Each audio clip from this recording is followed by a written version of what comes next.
Good morning, day 146. We've got, this could be a little precarious today. We've got showers in the area, but I think I've got a dry window.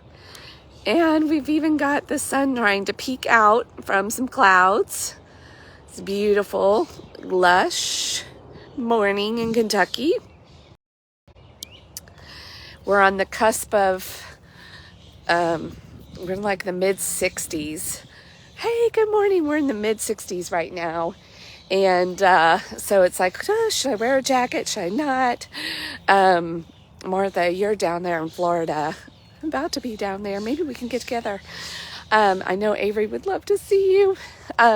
Anyway, sorry, just personal connecting there. Hey, Laura, good morning.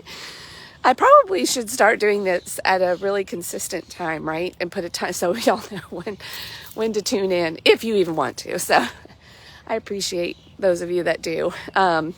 So this morning, the word that came across my radar, good morning, that came across my radar was the word devotion. And I started the book of Isaiah this morning. So excited. It's like we got out of the history and out of the people for a while and went in towards some islands called Psalms and Proverbs and Ecclesiastes and Song of Songs. Like all of, we went on a little island tour. We got out of the waters of Judah and out of the history. So now we're back in the waters of like history and the book of Isaiah, which I'm so excited about. I've never read it through. Well, I've never read the whole Bible through. So y'all are just getting like that newbie's like perspective. And she's so excited every day.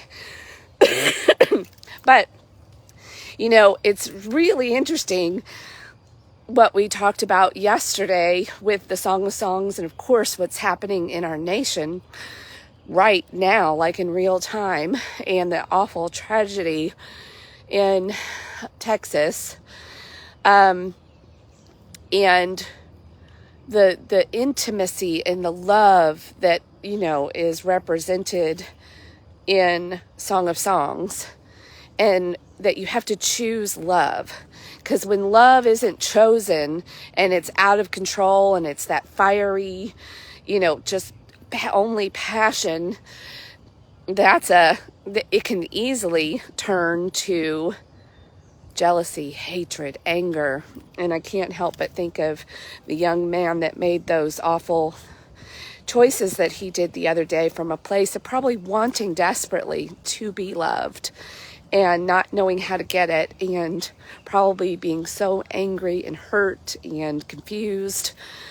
And we can't force people to love us. He was probably trying to force and get something that he desperately wanted in just a really awful, awful way. So just, oh my gosh, we need help, right? We need help. And then the first part of Isaiah is like, my people have forgotten me. Like the children that I've raised, they can't. Like even ox and sheep know the voice of their master. They've forgotten me. They can't hear me anymore. They've forgotten my voice. And they're just going through the motions, kind of like I'm putting it in my paraphrase. They're just going through the motions. That's what they're laying kind of the groundwork. Here they go, off track again. They don't have judges and prophets anymore. And they've gotten way off track. They're doing all the sacrifices. They're checking all the boxes. They're having all the festivals. They're doing all they're doing all the things. They're checking those boxes. So they're probably thinking, hey, we've got this. What do you mean, God? We're here. We're doing all the things, right? Have you gotten off track like that in relationship with God, or maybe with your spouse? That's a really easy one. Or with your kid, like with lots of people, like you just kind of start taking things for granted, but you're doing all of the things like on the surface level. You're checking your boxes. Yep, did my devotion. Yep, told him I loved him. Yep, had date night. Yep,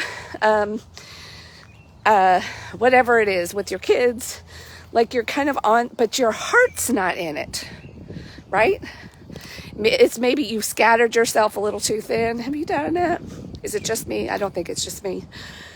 And you're trying to be devoted maybe to too many things, and we can't. Our brains are just not wired that way. And yet they are, because we have so many interests, and we've got so many things that seem to be demanding our attention in our devotion, right? Especially like, whoa, the world we live in now, social media, you want to be devoted to a cause, to this or that. We are spread so thin. And we can trick ourselves, deceive ourselves into thinking that we're devoted. But we're really not. Devotion, I looked up the word, is a vow, like vote. That original word of that is, the root word is vow. And to make a vow, it's from a place of vowing. I vow. Like we do that in marriage, right? We vow. And that's part of why we do it. And then we legally signed a contract. So when we get in the mode of just checking the boxes, and then we're like, you know what? I don't think I like you very much anymore. You can't just walk out the door so easily, right? Which is why I think a lot of people aren't even choosing to get married now. But that's something for another day.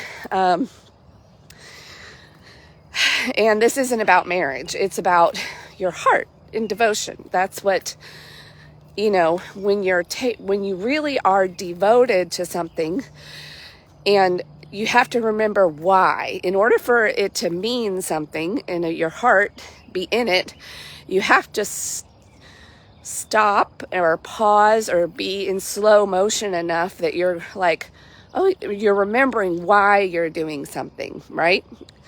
Or it just does become a checking of the box.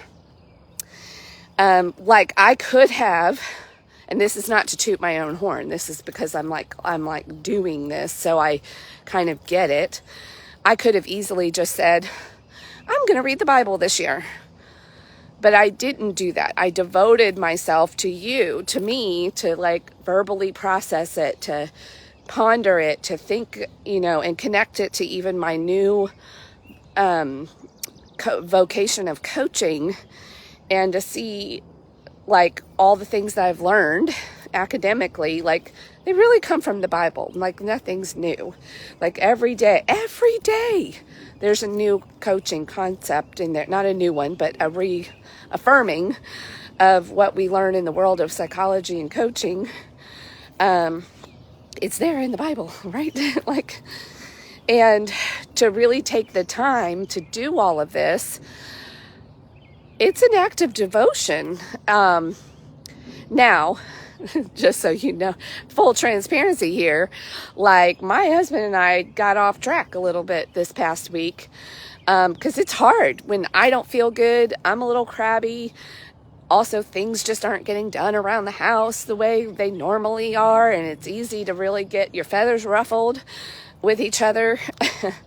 So I haven't been so devoted to my husband. So after reading Song of Songs and then even reading this, I'm like, I probably need to go back and treat that relationship with a little bit more, not just love, but like that word devotion. Like, oh yeah, how quickly we can just get off.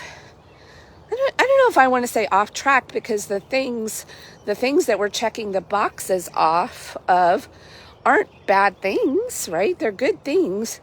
But if we're forgetting why we're doing it, and we're not remembering and reconnecting to why am I doing things this way, we can just get so, out in left field and scattered, right? Devotion keeps us focused, not just focused, but connected, right? And on purpose, and keeping the main things. And the people, they're people in Judah. Like, these aren't bad people. They were probably really trying. And when they came along, Isaiah comes along again and reminds them, like, hey, they're probably like, but we are, like, we're doing the things. What do you mean? And it's, we're hard-headed, man. Let me show you. look at this. Beautiful, beautiful. Yeah. So what are you devoted to? And how are you showing up for that? What have you made vows to? Are you devoted to something that you're like, wait a minute, how did this happen? Is this because somebody wanted me to be devoted to this because it suited their agenda and it's really not aligned with me? Like, that's another way that it happens. It can happen with work. It can happen with, we put our careers at the top of the devotion list, and then our families. That is part of why I'm here, everybody. I did that. Like, I was pouring myself into work. Well, I'm an entrepreneur. My clients need me. And especially when you choose a career where you've got to work around other people's work schedules, and your work, like, you're working 24/7, if it can feel like. And we've got to be, when you choose a business like that, or a vocation where it can be, you know, the kind of work where you can bring it home. Now that we're all working at home and remotely, right? Like, that's a double-edged sword. Like, it's nice to be able to have the freedom to work at home and have a flexible schedule. And then we find out, wow. And I wonder if a lot of companies out there are like, this might not be such a bad idea. I get to cut my overhead. I don't need a physical building anymore. I've got them 24/7. They're at home. I can just, you know, and it probably even happens slowly and maybe even unintentionally. Your boss is texting you at 9 o'clock at night. Where you used to, you know, when you had office hours. I don't know. I don't know for sure if that's happening, but I can just imagine, because that's what happens. Like, I think that's how we get off track. It's not like a sudden, like, move over here, because again, we're checking our boxes. It's a slow slide, right? If we didn't learn anything from COVID, like, how quickly we got used to wearing masks and then having to take masks off, or do we, don't we? And like, we humans are, it's a really interesting thing to be a human, right? If you slow down and pay attention to yourself, you're fascinating. I'm fascinating. I get fascinated by myself every day. Like, whoa, wait a minute. You were really trying to do something over here, and now you're over here. Like, what is going on, girl? I'm trying to be devoted to too many things, probably. And I've forgotten what devotion actually means. You can't be...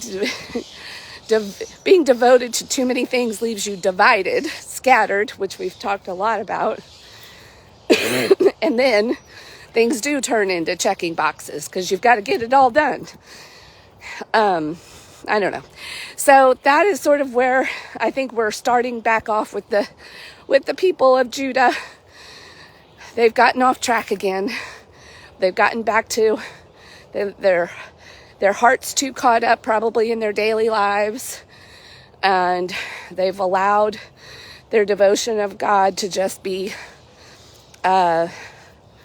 just checking the boxes, just doing the things.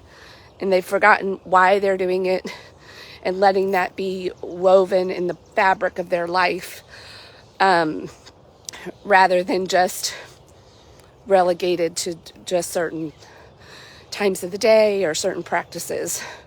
And then they, like we do, right? We go to church on Sunday, maybe on Wednesday, maybe read our Bible in the morning, and or whatever you're doing. You might be doing a meditation or some sort of other spiritual devotion. Doesn't have to be Christian. Like we all do it. We have our good part of the morning where we're like, yes, this is what it's going to be. And then by lunch, we're, you know, or maybe even by breakfast, we snap at our spouse or our kids. And it takes, and it, you know, with devotion, just like in marriage and with parenting, it takes, like, this is why it gets compared to the daily bread. You can't just do it once or have a good intention once. Devotion requires constant, all the time, daily, like practicing. So, because we can get off track and distracted so easily. All right, that's enough for the day. Have a great day, and let's dive into the waters of Isaiah. Rise and shine.